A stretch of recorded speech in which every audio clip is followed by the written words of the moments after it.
Welcome to Life Stories. What would you do if your mother looked you in the eye just days after your father's funeral and said, "I don't need you anymore. You can leave"? No warning, no emotion, just cold dismissal backed by a $200 million inheritance. That's what happened to Claire Morgan. But what her mother didn't know was that the money wasn't hers.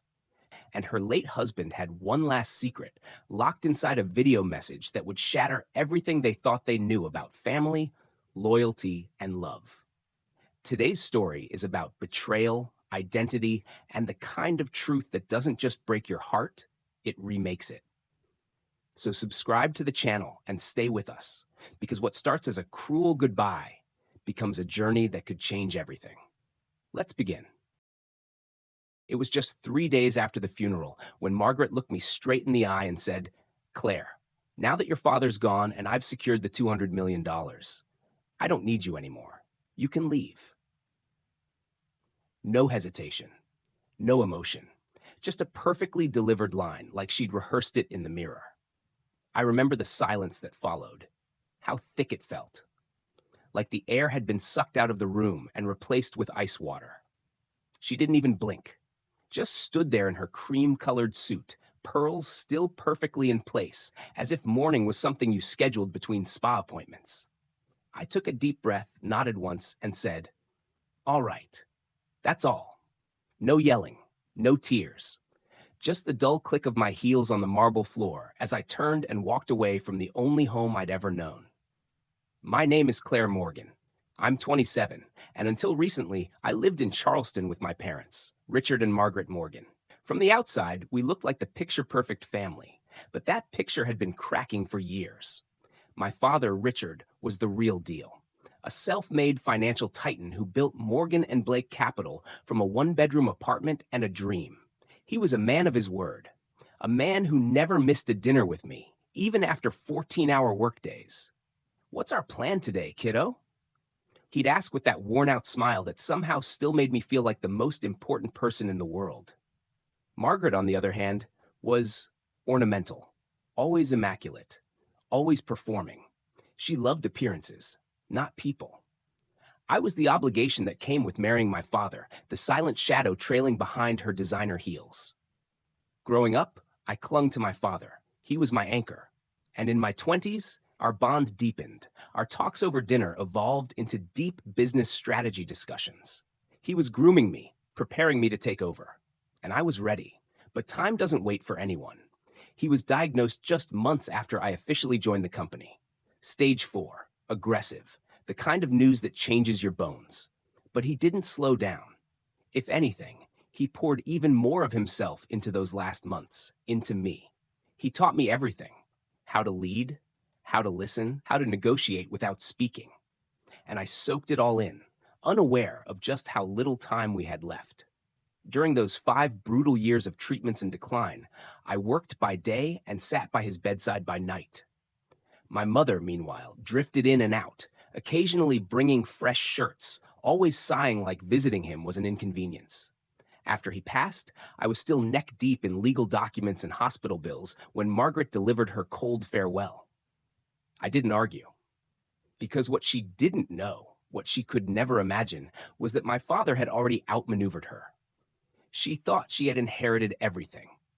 What she didn't realize was that he'd made me the sole executor of his estate, every asset, every account, every plan.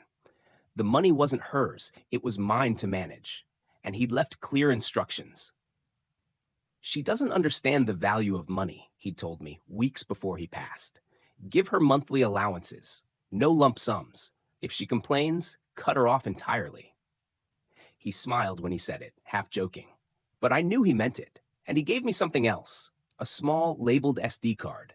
"Play this for her, if you ever need to," he'd said, placing it in my hand with a gravity that made me uneasy. I never planned to use it, until the phone rang. "Claire, where's my share?" Margaret's voice cracked with fury. "I checked the accounts. There's nothing. Where is it?" I smiled, tight-lipped, silent. She had no idea what she'd walked into.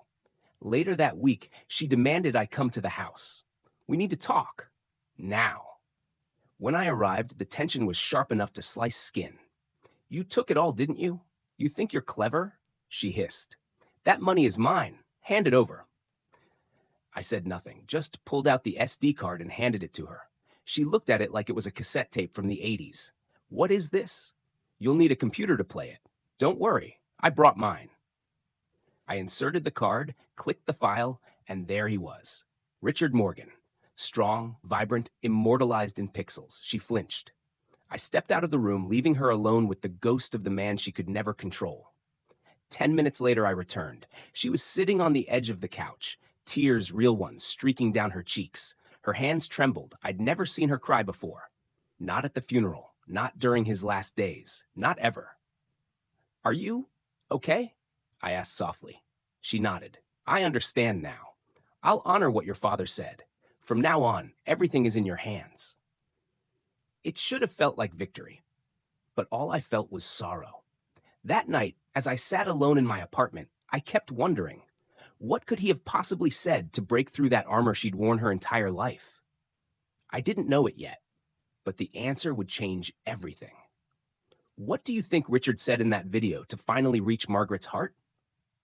Have you ever experienced a moment where the truth shattered everything you thought you knew? If this story moved you, don't miss the next chapter, because what Claire discovers next will shake the very foundation of her identity. Stay tuned for part 2. I couldn't sleep that night. The image of Margaret crying, real, unfiltered grief, kept replaying in my mind. It was like seeing a statue bleed.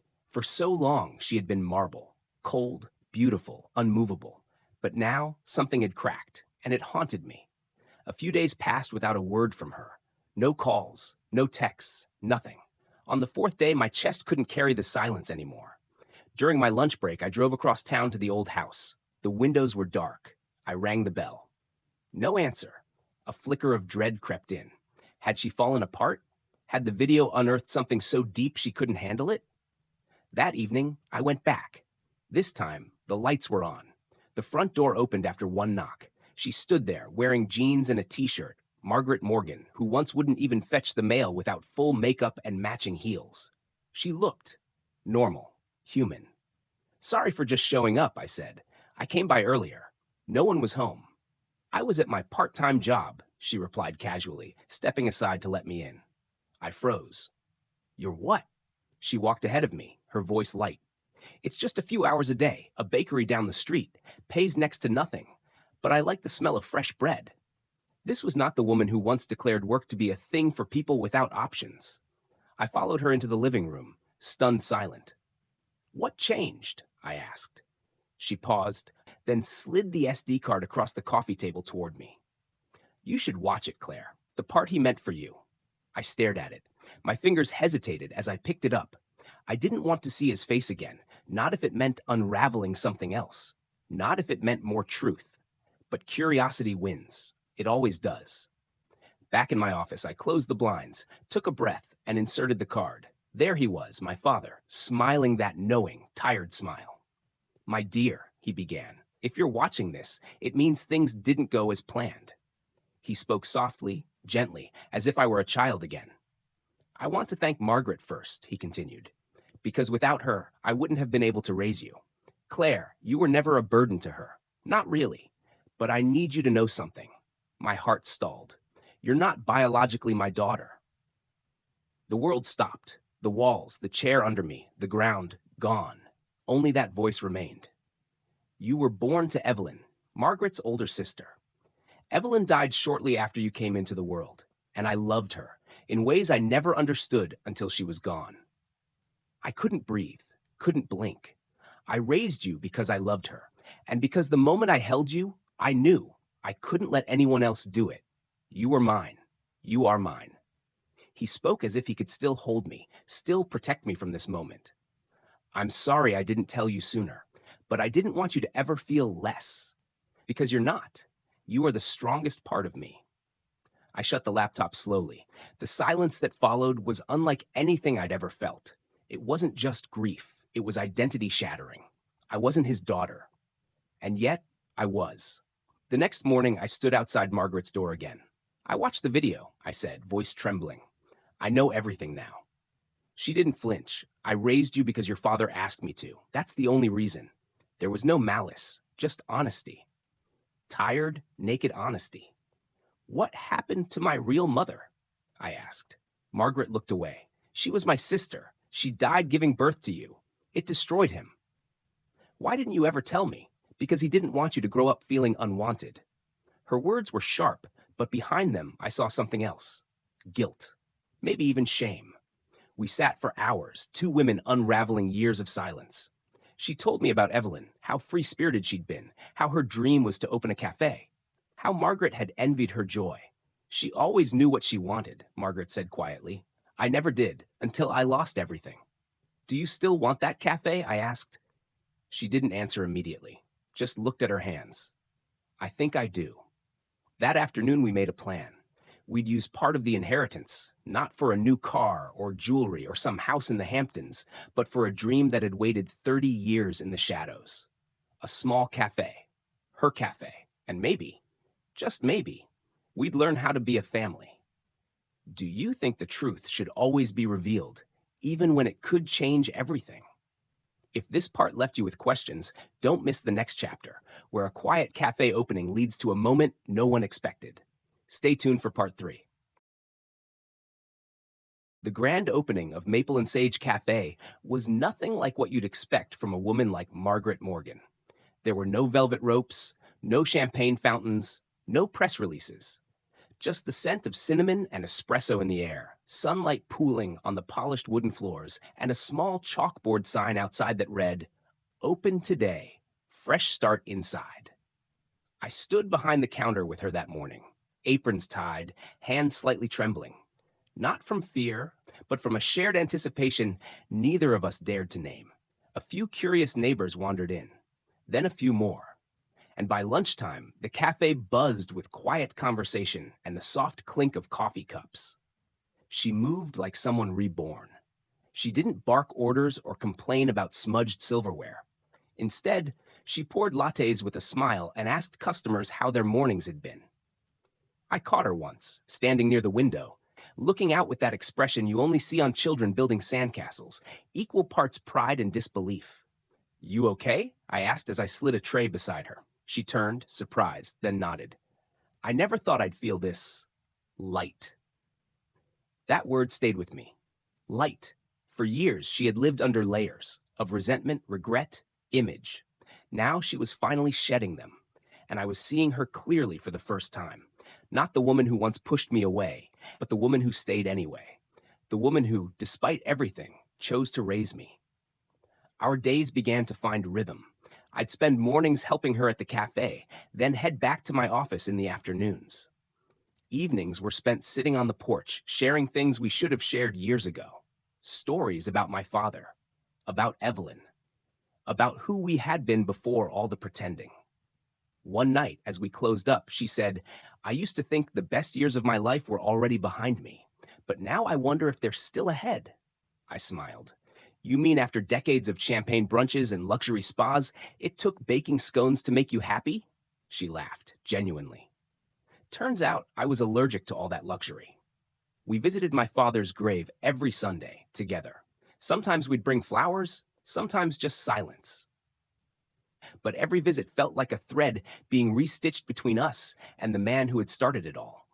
And then, one afternoon, Margaret turned to me and said, "I want to make it official." "Make what official?" I asked, sipping my tea. "I want to adopt you, legally. I want my name on your birth certificate, not because of the law, but because I want the world to know what we already are." The air caught in my throat. I didn't answer at first, just nodded slowly, eyes burning. We filed the papers the next week. The court process was short, quiet. But when the judge stamped the final form and said, "Congratulations, you're officially mother and daughter," it felt like a thunderclap in my chest. Not because anything changed, but because finally it had all come full circle.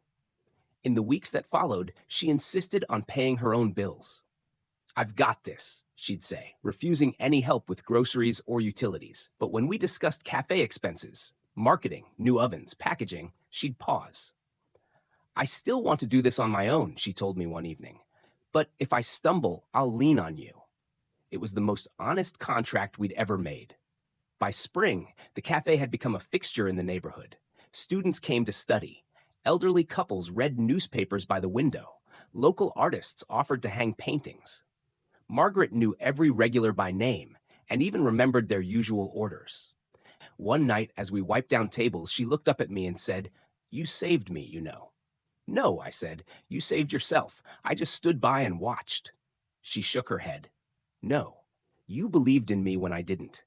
That kind of faith is rare, and I want you to know I'll spend the rest of my life being worthy of it."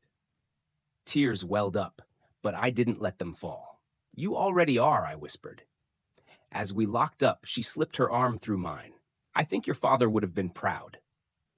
I looked at the glowing sign of maple and sage, the tiny reflection of our faces in the window. "He is," I said, "and I think Evelyn would be proud too." For the first time in my life, I felt like I was exactly where I was supposed to be. Not because of blood, not because of duty, but because of choice. We chose each other, and somehow that made it even more powerful. What did this story make you feel? Do you believe that family is built by love rather than biology? If this story touched your heart, comment 100 below and tell me where in the world you're watching from. And don't forget to share this video, because sometimes all it takes is one story to remind us what love truly means.